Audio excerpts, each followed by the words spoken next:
as a journalist, and Dave alluded to the fact that he knows me as a journalist. I've been a journalist for well over 20 years now, and most of you may have seen my byline associated with education issues, because I'm the education editor at the Canberra Times, and that's kind of my bread and butter reporting.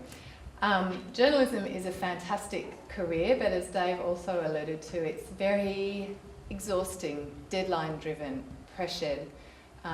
It requires almost superhuman feats of endurance and concentration. And you're basically an observer. So 5 years ago, I gave birth to my second child, Imogen, and I made a really huge leap from becoming someone who reports and observes the news to someone who decided to be involved in something really special. My obstetrician, who's Professor Steve Robson, who's an ANU academic as well as an obstetrician, he showed me an article in Time magazine, and it was about the maternal mortality rate in Sierra Leone, which is the worst country in the world to have a baby if you want to survive it. More women die there in childbirth than anywhere else in the world. And it was a pictorial essay by a photojournalist called Lindsay Adario, and it chronicled the birth experience of an 18-year-old woman who was pregnant with twins.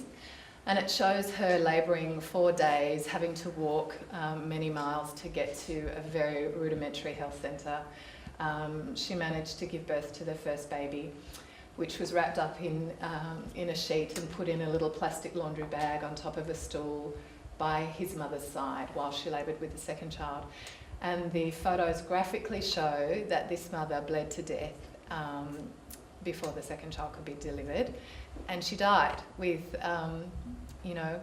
one baby needing her, and I'm not quite sure what happened to the second baby.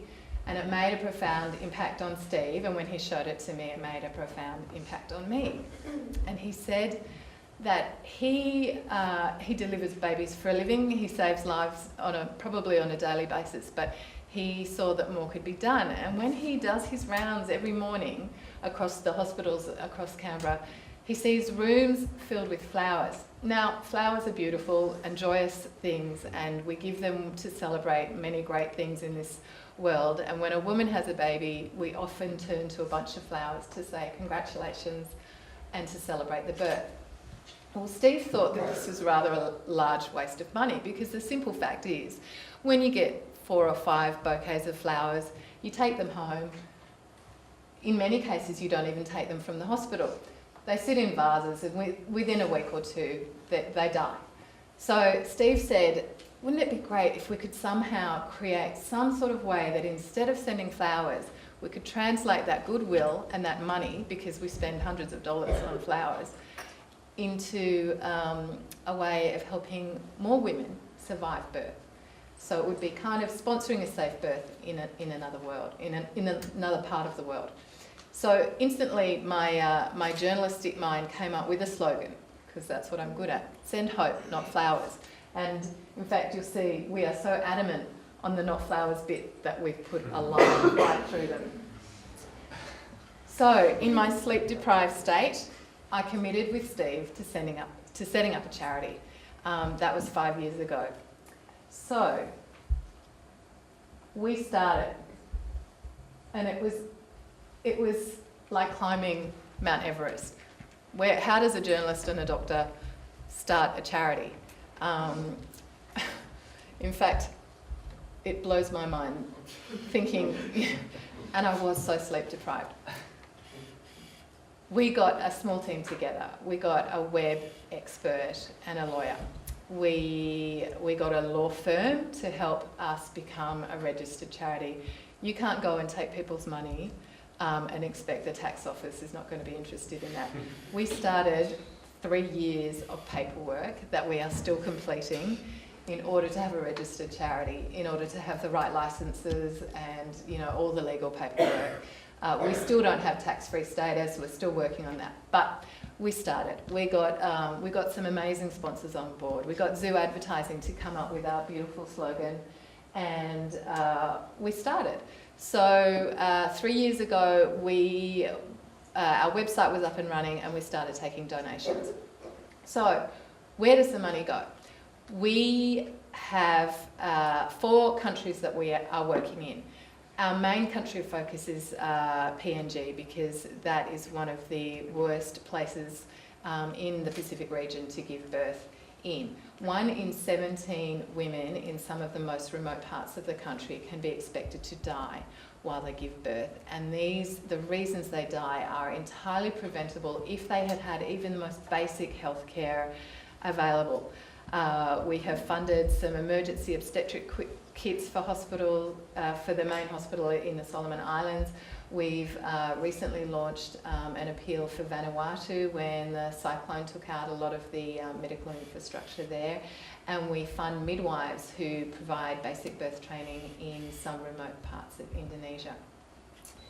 So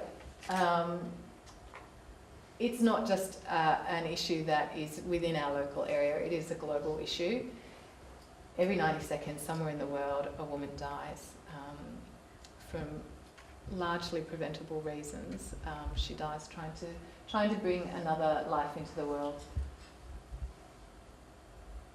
These are some photos that we took in PNG recently at the Port Moresby Hospital, where, let's say, conditions by Australian standards are not good, but at least these women are having safe birth. In Australia, the picture is so different. We have access to, first-rate facilities, and I guess as a woman who's benefited from 2 healthy births, I really felt almost possessed in a way to trying to translate words into action and to try and bring about some small change just in my sphere through this charity. One of the best things since we set up was meeting a doctor called Barry Kirby. Now Barry, and I know there's a photo of him very, very soon, apart from these beautiful babies, Dr. Barry Kirby. So here is a man who he's a bit of a legend.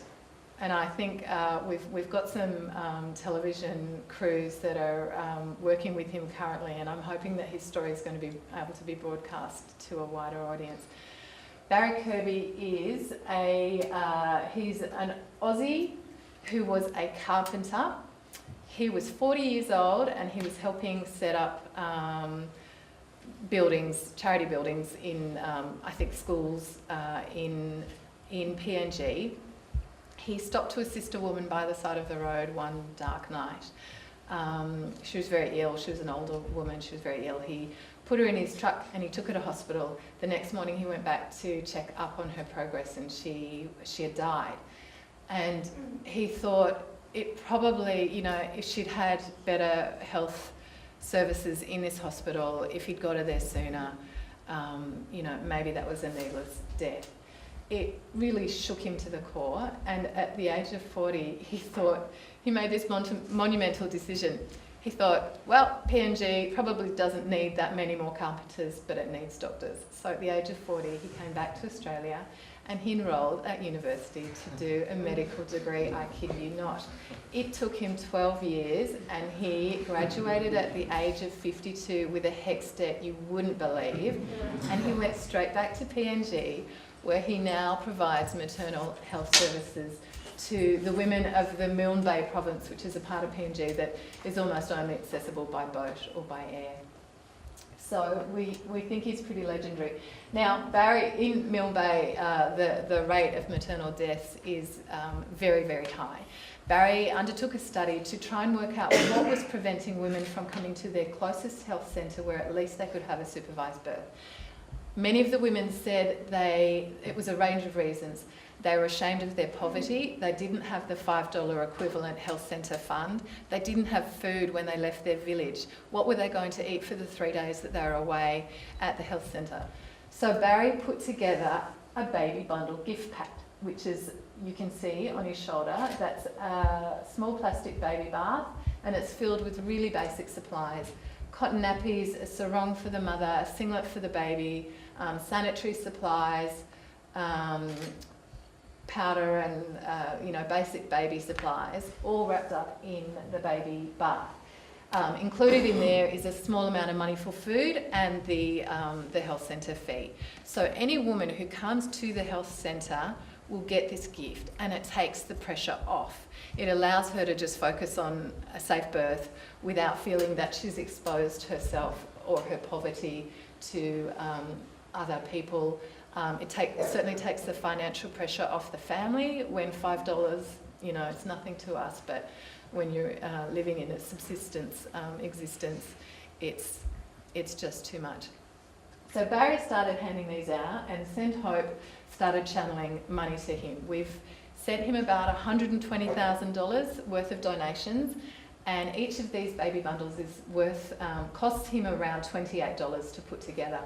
You'll have to forgive me, I am just so cold, and I didn't wear a jacket, so I'm starting to get a bit chilly. So, the baby bundles, he's done between 3,000 and 4,000, sent them out in his area, and 2 months ago something amazing happened to me.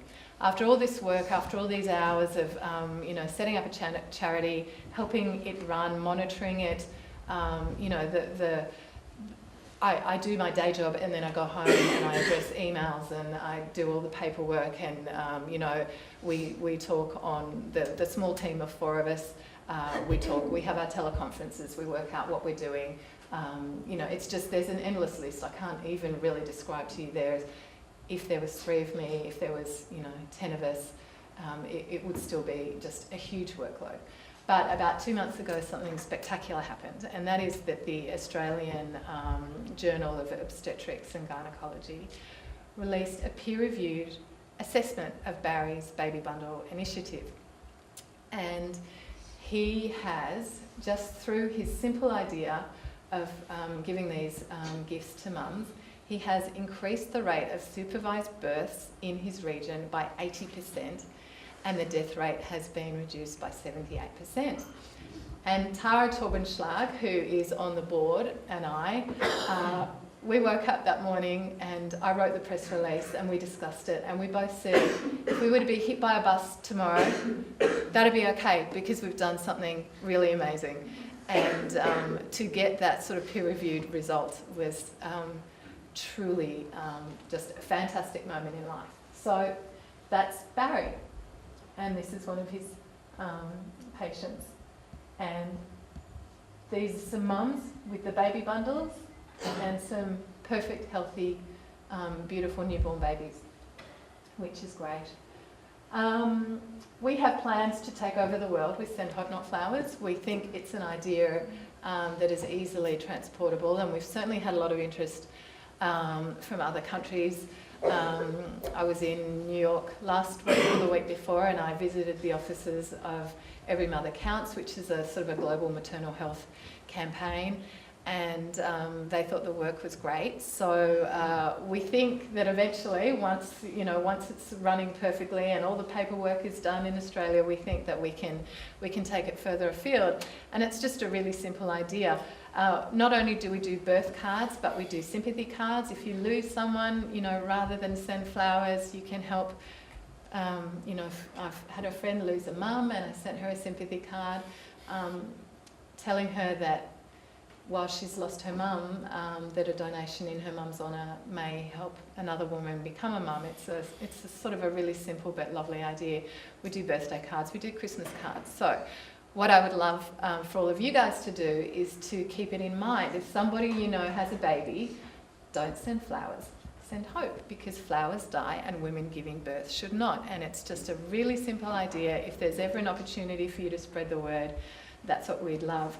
For the purposes of wrapping up this speech in a conference that seems to be about dreaming big and being practical, I have to say that the challenges of doing something on top of a full-time job are sometimes it can weigh you down, it can grind you down. You always feel you should be doing more. You feel that one job is more important than the other. You owe loyalty to your employer because they're paying your salary and you've got a professional reputation to uphold. But you know, you also, your heart is somewhere else, and you want to do something that can potentially have a dramatic impact on someone else's life. So for me, that's the challenge in the last 3 years. You know, it hasn't always been easy finding the time for both things. Not to mention the fact that I have 2 children, so there's never enough hours in the day. But in terms of just what it's added to my life, it's just profoundly exciting to be doing something that, you know, can be demonstrated to have made a difference. I'm ambitious. I think we can take this idea even further. I'm excited, and in a way it puts the whole Canberra political journalistic scene into perspective. I think it's probably made me a better journalist and a better mum. So in terms of people taking a leap of faith, coming up with an idea, doing something different, pushing the boundaries, I can't recommend it highly enough. You will never know if you never try. When I turned 40, I had a year where I said, right, that's it. This year I will say yes to everything. And after the first 6 months, I realised that it's not just a year thing, it's a way of life, that you must do what you can. Even today, you know, still a bit jet lagged, husband's interstate, I've got 2 children probably tearing each other's heads off out in the antechamber out there. But it's been a really lovely experience to come and speak to you guys. So for all the students here today, if you have the time and the inclination, doing something outside your professional career, I think it really adds to you as a person, and I can't see that it wouldn't improve. Professional expertise and passionate people are great people to be around, so get involved and spread the word about Send Hope Not Flowers. And finally, our website is www.sendhope.org, and you can read all about the people who are involved, our projects, how you can help, what cards you can buy, and the issues of maternal mortality globally. And I will be available later to answer questions. So I'll wrap it up there. Thank you.